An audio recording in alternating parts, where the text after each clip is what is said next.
folks. It's my coach used to say it's go-to time. It's go time now.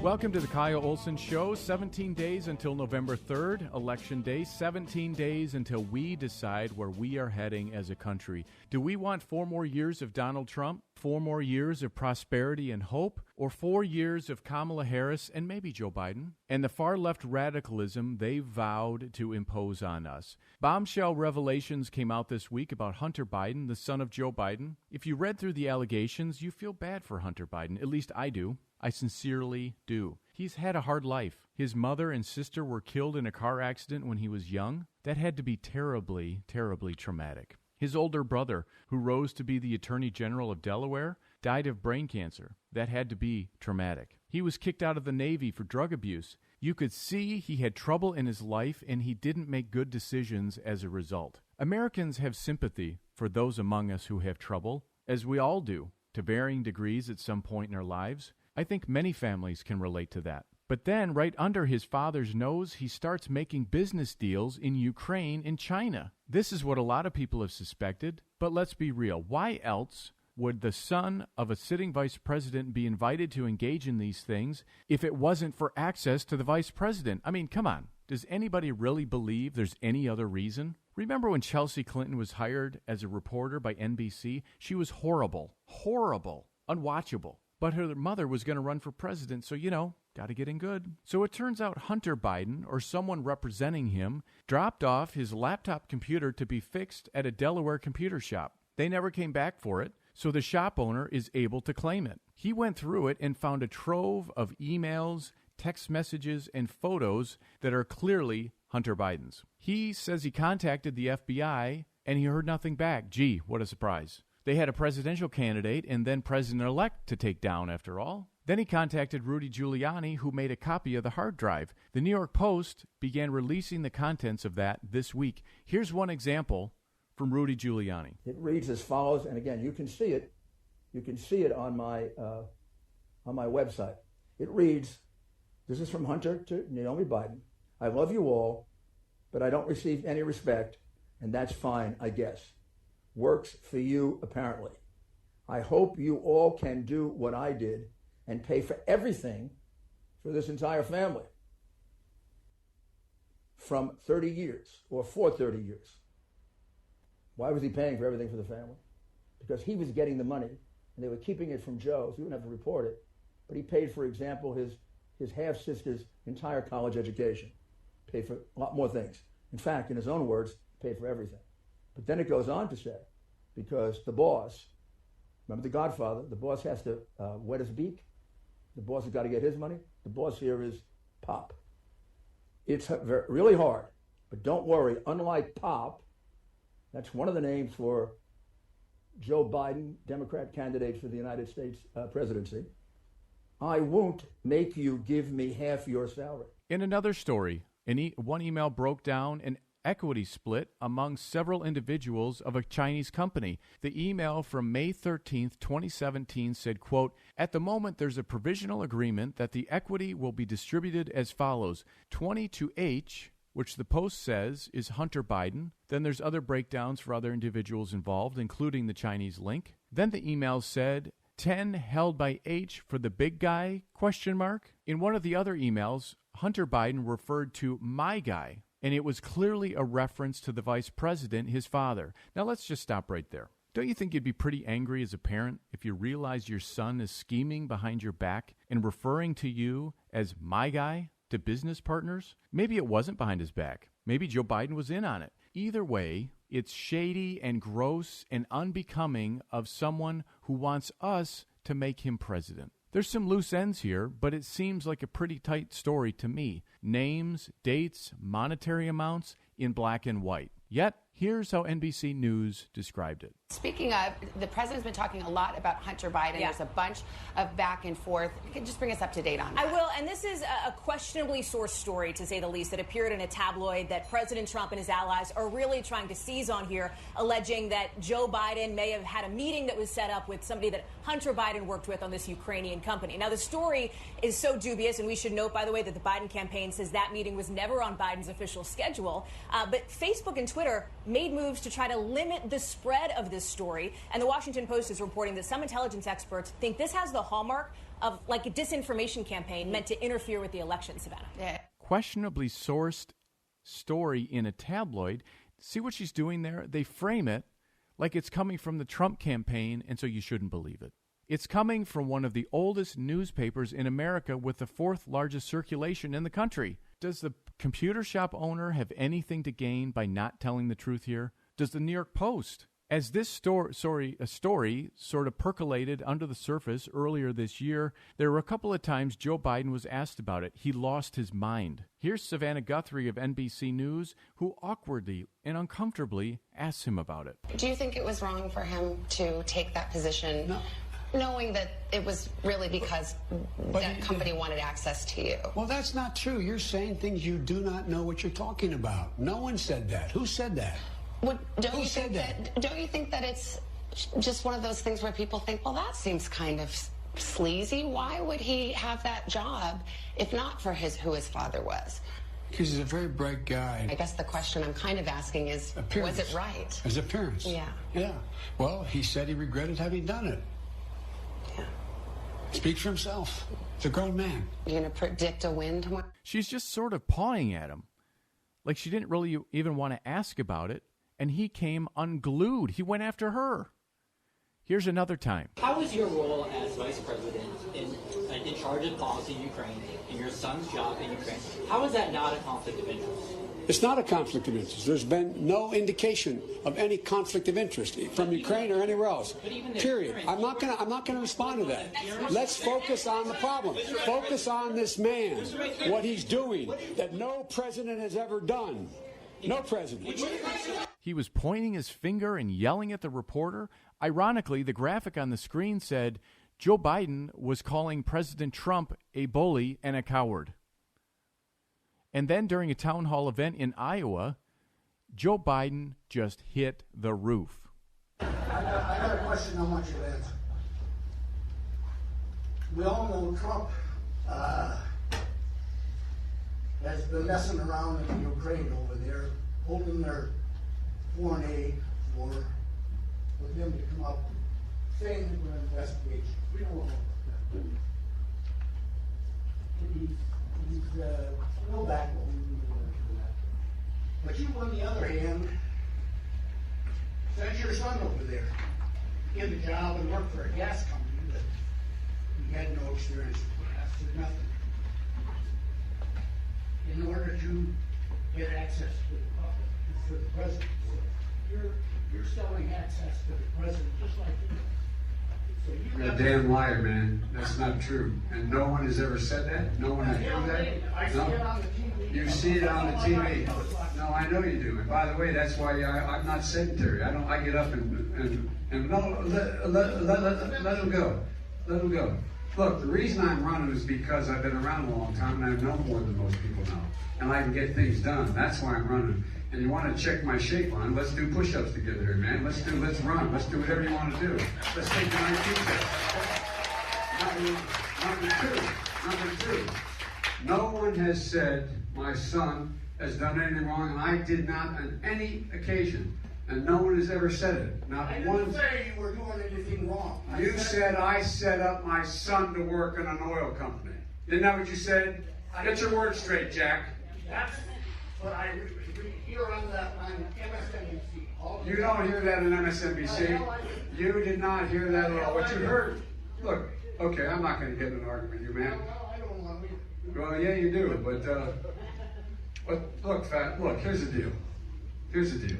It looks like you don't have any more backbone than Trump has.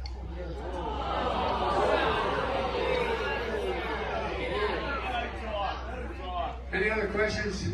This guy didn't have his facts right, but he was posing legitimate questions. It's shocking to hear a presidential candidate talk to a voter like that. It's clearly a sore subject. Why? Because I think Joe Biden knows the truth, and we've likely only seen a tiny portion of the reality of what really went down. America, Michigan, 17 days until we decide if this is the kind of corruption we want in the White House. This is the Kyle Olson Show. We'll be right back.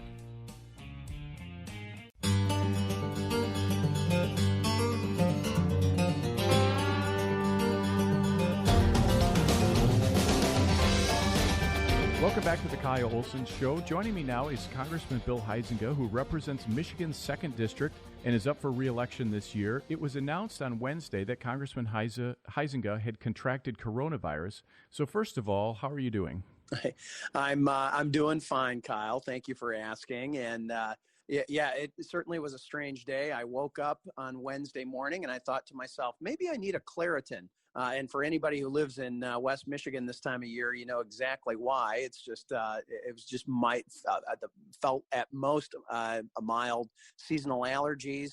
And but thank heavens, frankly, for the protocol for my getting together with the vice president. I had to do the rapid test. And when that came back positive, I was extremely surprised. I have had the PCR test, that more in-depth test that has confirmed I have coronavirus. But I'm feeling like a touch of a head cold at best, or at worst, I guess. And so far, and I hope it stays that way. And we're working from an isolated spot. I'm not interacting with folks or my family, but we're still plowing ahead, doing interviews and making calls and doing the things that we need to do. So speaking of coronavirus, President Trump and the Republicans have been pushing for additional coronavirus relief. House Speaker Nancy Pelosi has been opposed and, in fact, got very snotty, in my opinion, in an interview with CNN host Wolf Blitzer this week when he had just a mild amount of pushback. So where does that relief stand now? That was hilarious when she's accusing Wolf Blitzer of carrying the Republicans' water. It's like, seriously? Have you actually seen Wolf Blitzer on here? But it just shows the extent of which she knows that she's feeling hemmed in. She has people like Ro Khan, who is one of the most progressive of the progressives, saying we need to get something done here. She's got her people in her own party that are calling for action, as they should be, and joining the Republicans in a discharge petition, trying to get some action. And she's literally telling them, hold your water. We'll be okay. We'll survive this election. We'll get a bigger deal, and we can hang this on the Republicans that we haven't had another package. Well, shame on the media, and frankly, shame on the American people if we're going to let them get away with that. So what she's doing is just 100% political. Oh, totally. I mean, she has made the political calculation that it is better for them for this election to not have a deal, so that they can try to attack the president on this, versus getting something done and giving him a quote unquote win. Kyle, sadly, the people that are losing are the American taxpayer and the citizens. But that's never exactly been her main focus anyway. Now, one of my concerns as a fiscal conservative is that as we have been in this coronavirus, situation, there has been stimulus after stimulus and bill after bill. And it just seems to me like we're no longer talking about millions. And in fact, we're hardly even talking about billions anymore. Now we're in trillions. So at what point are Republicans going to get concerned about the spending? Well, a lot of us are, and that has been some tougher votes. As we've been going through this, we all had to kind of look at each other and say, okay, even the CARES Act, which was $2.2 trillion, which is a huge amount of money. Let's make sure that we are using this wisely, and because that's a huge swath on the Uncle Sam's credit card. But that's also why you've seen us virtually all of us oppose the proposals that the speaker has had, 3.4 trillion, 3 trillion. She's now dropped it to about 2.2 or 2.4 trillion dollars. We've seen the White House, frankly, steadily kind of increase its where it was coming from, 800 billion to a trillion to 1.2 trillion, and now 1.6, maybe even 1.8 trillion dollars. And the president has said he'd be willing to spend even more. I think as he goes beyond those thresholds, he'll start losing a significant swath of the Republicans for supporting a package like that. And we've seen Mitch McConnell say he was going to do another bill on the Senate floor. I think it was at a $500 billion price tag. So I think that's where you probably see more Republican comfort levels, and you start talking about trillions, it's going to get very difficult to vote for it. Is there, because I think a lot of this is sort of one-time spending, what does it take for Republicans to get back to a balanced budget? And is that even possible? Well, theoretically, yes, it is possible. It is a lot of work and, frankly, a lot of pain. And yes, this might be "quote unquote" one-time money. But my experience as a staffer and now as an elected member of Congress, there is precious few things that are ever quote one-time or right. quote temporary spending. You start locking in to spending levels, and people start going, "Well, this was the only way we survived. We can't survive without it. You have to give us this money," right? And so it becomes sort of perpetuating. I'll let me light a candle here, though, and not just curse the darkness. There are 30 of us, 30 Republicans and 30 Democrats. We haven't come up with anything more inventive than 30 by 30. But we've kind of been doing this Noah Ark approach, right? Where it's we're not adding people, not doing anything unless it's one Republican, one Democrat. But this 30 by 30 group has sent joint letters to both Kevin McCarthy and Speaker Pelosi, outlining our concerns on some of these spending levels, having some tangible suggestions of what to do. And you got to start small. I was one of the founding members of the Balanced Budget Amendment Caucus. I would love to have that be a part of that letter. That's just not realistic. I'm not going to get 30 of my Democrat colleagues at this point who, frankly, would be just teeing themselves up for a big, massive primary to sign on to a balanced budget amendment. But nonetheless, these are some smaller incremental steps where we have to get this conversation going on both sides of the aisle and in all sectors of our economy and our society. We have to realize what we're doing to our kids and our grandkids here. So, yes, I agree. And I think my kids agree as well. The National Republican Campaign Committee told me a couple weeks ago that they are focused on about 50 districts, and they need to flip 17 to win the majority. How are things looking on that front? Yeah, I mean, we've got a very, very solid class of candidates, and this is actually how the Democrats did it 2 years ago. They went in and targeted, for example, veterans. So they had a number of candidates that had experience in the military, community members that had very deep roots in those communities. And they really sort of, kind of out-recruited us. The shoe's on the other foot this time. We have got some excellent people and who came close last time. And when you see dynamics like a Mike Garcia out in California, where we haven't had that seat in 22 years, right? We're seeing some things moving in these different states that may not have seen that kind of activity or action in the past.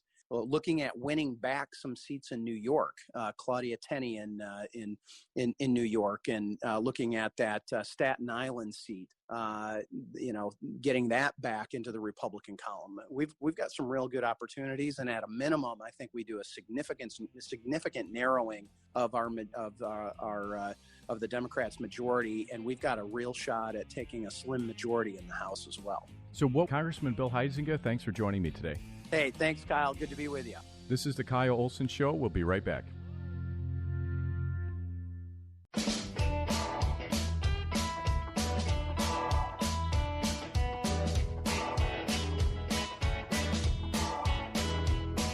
Welcome back to the Kyle Olson Show. Michigan has been a major focus of the Trump campaign, just as it was in 2016. The president is in Muskegon on Saturday. The vice president was in Grand Rapids on Wednesday. And Eric Trump was in Michigan on Tuesday, and he joins me now. Thank you for being here today. Yeah, you're very welcome, Kyle. It's great to be on. Michigan is once again a competitive state. Talk about the president's record of success as it relates to Michigan. Well, listen, I think, my father has one of the greatest records of success of any president. I mean, just look what he's done across the board. I mean, I'll take the macro approach first, and then we can zoom in on Michigan for a second. But, I mean, look what he's done for our economy.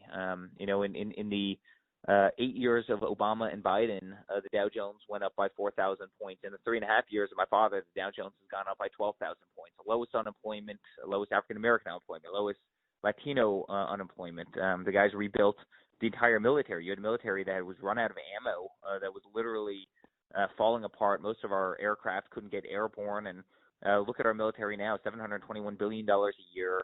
He's put, over $3 trillion into our military. You've got the greatest aircraft carriers being built, greatest submarines, the development of the Space Force. He's taking care of our veterans, which were horribly being taken care of. I mean, the VA was doing a horrible job, and he gave them, the right to go to, private doctors, and the government would pay for all of it. Now, all of a sudden, the VA is fixed, and the approval rating is at 95, 96%.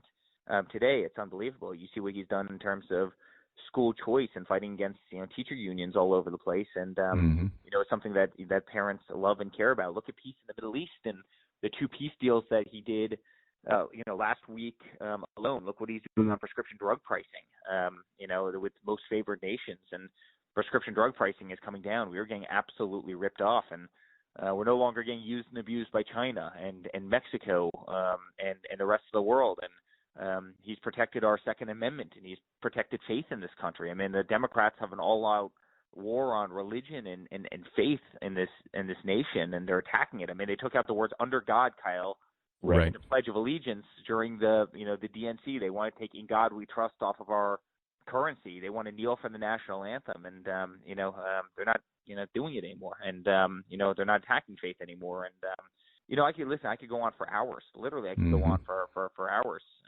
Right to try. That was a great piece of legislation that he put in that no one else could do. Tax cuts. I mean, my father put together the largest tax cuts in the history of the nation. Biden wants to increase people's taxes he wants to reverse my father's tax cuts, and then he wants to increase taxes by an extra $4 trillion. I mean, it's insanity. You'd see the markets collapse. You'd see 401ks collapse. You'd see IRAs collapse. And I could go on and on. But, Michigan specific, look at manufacturing. You had Obama talking about how there's no magic wand that'll bring manufacturing back. And they'd given up on manufacturing. And Bill Clinton signed NAFTA. And NAFTA cost this country 70,000 factories. And who was one of the biggest proponents of NAFTA was Joe Biden. And, look at so many of our factories are coming back to life right now. And, it's a beautiful thing. And a lot of that's because of deregulation.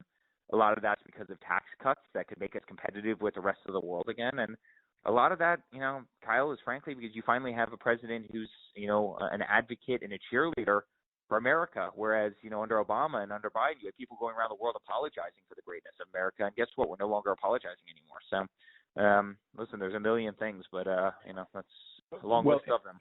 Right. And it's not just the policy, it's the attitude. You talked about what President Obama said and how those jobs aren't coming back and all of that. It's the attitude. That, to me, that's such a major difference because you've got business owners who are saying, well, if the attitude of the president is that I can do anything, that anything is possible, we're not going to have, all of these regulations coming down on us, I'm going to take the risk. That's a major thing that is really hard to quantify. But what was your reaction to the recent allegations against Hunter Biden that he received a $3.5 million wire transfer from the wife of the former mayor of Moscow, and the revelations in the New York Post on Wednesday that he used his relationship with his father to improve his financial standing at Burisma, and talk about why that news is not just about Hunter Biden, but his father? Well, listen, I mean, look at Hunter Biden for a second. I want every American to understand. So here's a troubled kid. I feel really bad for the guy, to tell you the truth. He got kicked out of the Navy, serious drug problems, all sorts of things.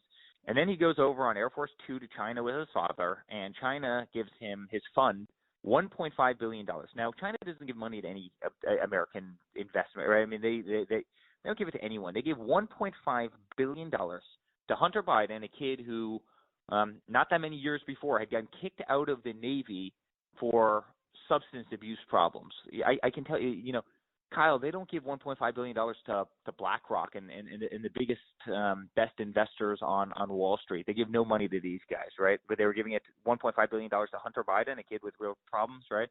Then he sits on the board of Burisma, a natural gas company in Ukraine. Now, he doesn't speak Ukrainian. He doesn't speak the language, and he admits in a TV interview that he knows nothing about oil and gas. He knows nothing about the country. He doesn't speak the language, and he knows nothing about oil and gas.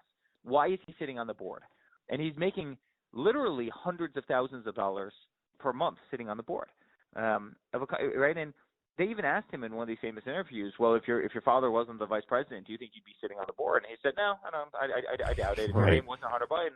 Then it just comes out that he took $3.5 million from the mayor of Moscow's wife and his, and Joe Biden the entire time is going out saying, oh, I knew nothing about this. And now all of a sudden you have all these emails coming out saying, that Biden introduced him, that Biden knew him. There was an email from one of the guys saying, it was so great, meeting your father. It was so great.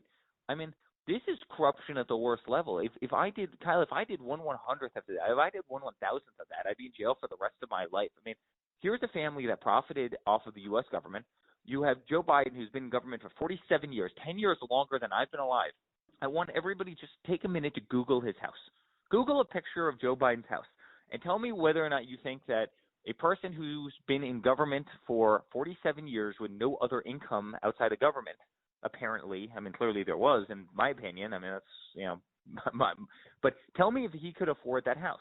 And the answer is he can't. Otherwise, everybody would be in government. Trust me, everybody would be in government. And guess what? The media ignores it. I mean, this came out in the New York Post. It was great that they covered it. But you watch, NBC won't talk about it. ABC won't talk about it. CNN certainly won't talk about it. None of these people will talk about this. And this is corruption at the highest level. Yet every single day they punch me in the face. They punch Don in the face. I mean, for what? For giving up all our businesses, for giving up everything in the pursuit of politics. I mean, it's horrible. But the corruption in the Biden family is unlike anything that I think maybe we've ever seen in this country. I mean, it's terrible. Let's get away from politics, and this is sort of a natural extension of what we just talked about. Your family is very impressive to me. Hard work, dedication are two attributes that are evident. Talk about the values your father instilled in you. Yeah. Well, I mean, you mentioned the first one. I mean, my father had us on, we're not politicians. It's not what we've ever done. I mean, I knew nothing about politics when we went into this whole thing, and, we all spoke from the heart, but, we're builders, and that's what we had always done. My father put us, Don and I and, all of us on construction sites at an early age. I mean, I literally started on construction sites doing demo with sledgehammers at 11 years old, and there's no one that, is more competent at running wire and doing plumbing work and doing tile work and, masonry and concrete. And I was sitting there with chainsaw for summers, cutting down trees, doing clearing, digging ditches with backhoes and I mean, we grew up on construction sites. I spent half a summer literally cutting rebar with acetylene torches, and it was amazing. I mean, it was kind of the building blocks to who we were going into the business. I mean, you'd have contractors that couldn't rip you off. You had, you knew what you were doing. You had actually done so many tasks, and it really, and beyond that, Kyle, much more important than actually understanding kind of a skill set, which is construction for us. It taught us the value of, the dollar. We were working for minimum wage. It taught us what hard work was.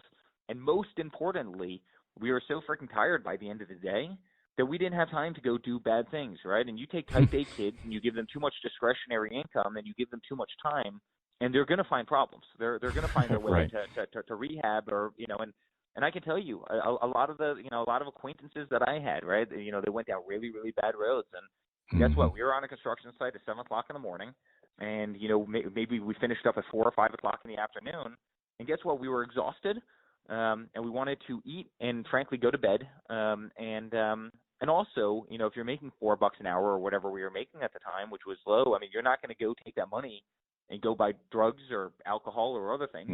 You realize how hard it is to earn that money. And so, listen, we were spoiled in the fact that we always had, great education, and, we always had a really, warm roof over our head. We were absolutely spoiled in that regard. But there were no handouts in our family. If we wanted something, if we wanted a fishing rod, if we wanted a new bike, guess what? go work for it, go dig a ditch, go, and so my father was incredible. I mean, he instilled hard work on us, from day one. And now you look at us on the campaign trail. I mean, we're each doing 8-9 stops a day. I mean, I was in Michigan yesterday. I was in Minnesota yesterday. Crowds of hundreds and hundreds of people, and we're workers. And I don't think there's ever been a president that's worked harder than my father. Well, and we're just about out of time, but I want to stay on that and stay on your family. If you listen to Joe Biden or Nancy Pelosi or Hillary Clinton, they say your father lacks empathy and compassion. But I've heard many stories about how your father and your family have helped ordinary people when there was really no compelling reason to do so outside of just being decent and compassionate. Where does that interest in helping people come from? My father is one of the greatest people in the world. He's got a heart of gold, and he doesn't brag about things when he helps people. He just doesn't. He keeps it very close to the chest. And there's a lot of people that do very little for others, but want to make a big deal out of what they do. He's almost the exact opposite. And he ran for president. He needed this job like a hole in the head. Believe me, Donald Trump's life was substantially better outside of the federal government. I mean, every day he wakes up and gets punched in the head, and we do as well. And he ran for government. He ran for president to save this country. And you want to talk about empathy. You want to talk about giving back. I mean, what he's done and the amount of blood, sweat, and tears that have gone into this whole process on behalf of a whole family to give back to a country that we love. I mean, my father was sick and tired of seeing, America ranked 30th in the world in terms of education. He was sick and tired of seeing what was happening to faith in this nation. He was sick and tired of, seeing us give $150 billion, Biden give $150 billion to Iran, which chants death to America. He was sick and tired of seeing what was happening to our veterans and our military, and our economy and our manufacturing, and just in our healthcare and just about everything else. He was sick and tired of seeing this country used and abused, and that's why he did it. And I don't think there's ever been a more noble pursuit. Believe me. Other people in his situation, they laugh at the notion of running for politics. They like living a good life, and I know my father wanted to give back to this country that he loves, and frankly, the rest of us do as well, and that's why we did this whole thing. And he has tremendous empathy and tremendous love, and he's the best father in the world, and he's a great man. Well, and it just seems to me that this election, the choice could not be more clear, where you've got a family who is trying to help others, and you've got a family who is trying to help themselves. But unfortunately, we're out of time. Eric Trump, thanks so much for joining me today. Yeah, thank you very much, Kyle. You take care. This is the Kyle Olson Show. We'll be right back.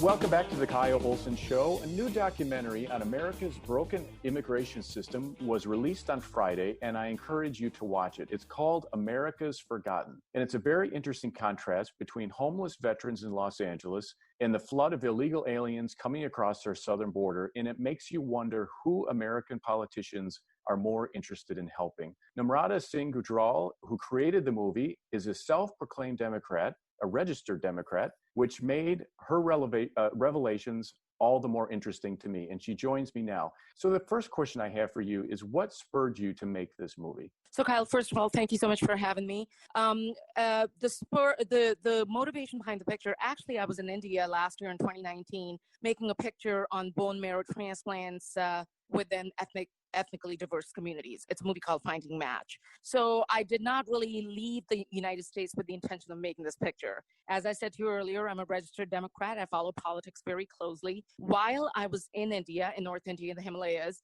the first Democratic primary debate was taking place, and I believe there were 9 nominees, and I was very interested in looking at it so I could know who I would be voting for in the primaries for the Democrat Party. As I was watching that debate, Julian Castro from Texas brought up Valeria and Oscar Martinez, a father and daughter who unfortunately died while crossing the river and trying to get to the U.S. It was a very, very disturbing picture and a very disturbing moment for me. Mm-hmm. The next morning, as I was sort of having my chai in India, I Googled young girl who died on the U.S.-Mexico border this week. That's all I Googled. And because I had my location services on, it actually brought up a newspaper article that said 6-year-old who dies on the U.S.-Mexico border. And I thought, well, that girl wasn't 6 years old. She just seemed like a little infant. So I clicked on this story, And Google had given me the story because of the vicinity I was in. And turns out there's actually many, many children that die at our border every year. This wasn't a one-off case that Julian Castro had talked about. And I found that there was a girl that had died in those past few days, not that far away from where I was shooting. So I actually decided to go tell her story from the standpoint of, let's talk about the persecution or violence or poverty or the angst that people feel where they have to put their lives in so much danger to get to the U.S. And that was how the movie started. That's not how the movie ended, because my investigation and my crew's investigation led us to a very different story. But that's how it started. Which is interesting, because what you found was that these aren't all tired, poor, huddled masses yearning to be free coming across the southern border, are they? That is correct. And I actually say that in the film, and I talk about in the 21st century how we need to redefine and look at the tired, the poor, the huddled masses picture again, because in our investigation through the making of this picture, we found that over 95% of the people that seek asylum at the southern border there is poverty, persecution, violence, none of the above. And when you talk about poverty, sure, you can look at someone and say, well, by American standards, that's not very rich. But we're talking about people who every single one of them pay anything from a tune of $10,000 up to $80,000 per person to these coyotes to cross the border. So you've got to have that kind of money to be able to even get here. The truly impoverished in any of these countries never make it to our borders. And see, and this story that you tell in the movie is not talked about in the mainstream media, because I'm in Michigan. My audience is primarily in Michigan. And so we have, the northern border, of course, which is different situation than the southern border. But I read these stories and I see Indians, for example, coming across the southern border. I visited the El Paso area a couple of years ago, and they said there's Brazilians, there are South Americans, there are all sorts of people coming across this border. And I'm thinking to myself, why would an Indian, how does an Indian get into Mexico and then cross the border illegally? Explain that process. Sure. So actually, I enlisted the help of two very well-known journalists from India. We wouldn't know them here, but it's major newspapers called the Hindustan Times as well as the Indian Express. And they've got a couple of reporters, senior journalists there who've been on the illegal immigration beat for several years now and have covered these stories. So I enlisted their help. I wanted to have some validity behind behind what I was going to portray to the American public. And it turns out, and we talk about this in the film, but very quickly, so regardless of where you're coming from, right, whether it's India, South Asia, Pakistan, Africa, different parts of Africa, Nigeria, Senegal, you're coming from wherever, Afghanistan, you're coming from South America, Ecuador, Panama, Mexico, Central America, wherever. We traveled the world making this film. Regardless of where you're coming from, it appears that the normal conduit and the normal route of choice is to come to South America, because there's a couple of countries in South America that are visa-free countries, which means that you can land there without actually asking for even a tourist visa. So there's really no accountability of sorts, if you will. Once you land there, you're then transported by bus or some kind of a road transportation to somewhere near Central America. When you get to about Central America, they actually employ donkeys through the mountains to transport these people to Mexico. When you're in Mexico, your passport and all your documents are stripped, taken away from you. You're given a new identity. You're given a new name. And literally there's a pocket, in your pocket, they put a letter, the coyotes put a letter saying, I am being persecuted. I need political asylum. That's it.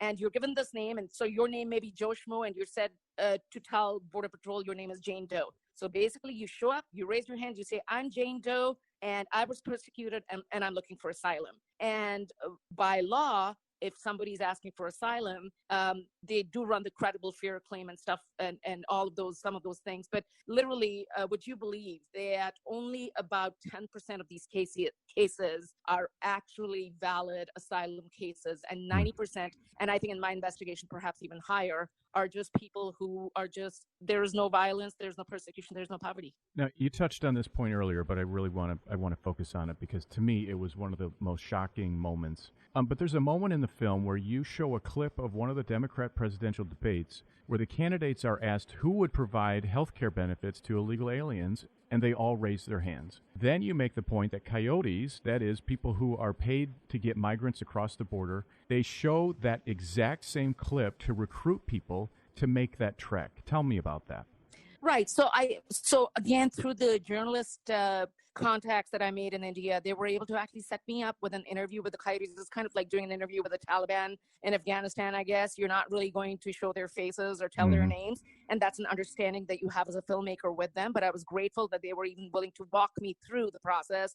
So this was, by the way, this is not the only clip. This is how they ensnare, for want of a better word, ensnare people to pay them all that money, whether from all over. This is how people are ensnared and come in. So it's the carrot, right? So when the Democratic primary debate, for example, I think the New York Times had an article following day that said, who does not want to be president, with all of the 9 people that raised their hands. Now, I'm not even saying that the Democratic Party is doing it intentionally to ensnare people. I think they're just doing it because, it gets more votes, and they're not even perhaps maybe thinking as far as this could potentially kill people. The problem is the coyotes and the smugglers literally take this messaging that we talk about in the picture. They take that messaging and that's the next thing. That's what's being sent out. And so literally these people showing this clip, for example, and saying, well, you are a family of 4. You've got $300,000. Wouldn't you rather pay $200,000 and have free healthcare for the rest of your life? And that's just one example. I mean, there's so many other.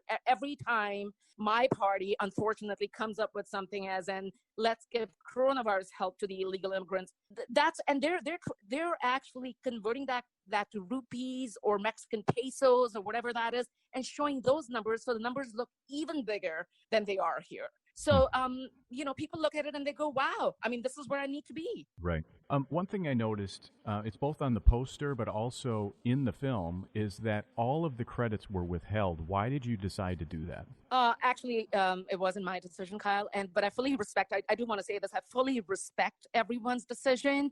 So I think it's the first film in the history of cinema where there's only one name on the film, and that's mine. And that's because we had to put a name, like you couldn't have an anonymous picture made by anonymous people, right? But a lot of the folks that worked on this picture are well known in Hollywood. Some of them are even conservative, and you would never believe that they were conservative. Some of them are like me, they're more moderate Democrats who believe in this country and are just sick and tired of what Hollywood's putting out, but can't say anything because this is where the jobs are. And so when I decided to move forward with the picture, I reached out to many, and a lot of them said, it's too political. This is going to destroy careers. So then a couple of them said, hey, what if I do it and you just put my name out of it? So I said, okay. And then I called all of them back and I said, hey, do you want to just keep your name away from it? And because I needed people to make the film for me. I'm just a director, right?